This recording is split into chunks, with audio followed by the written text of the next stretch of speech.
that is here, I'm talking about to love. What is the difference between to love and to like? Today I'm going to give just the difference between to love and to like.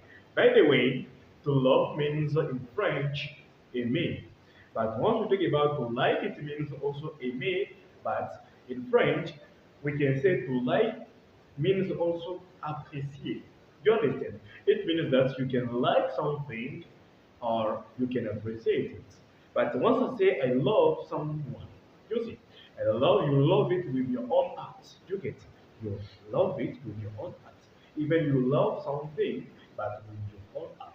But once we talk about life. Like is like to appreciate. I do appreciate my brother. I do like my brother. But it means that you appreciate your brother, but you don't love him. Ladies and gentlemen, I will be teaching everybody this is common.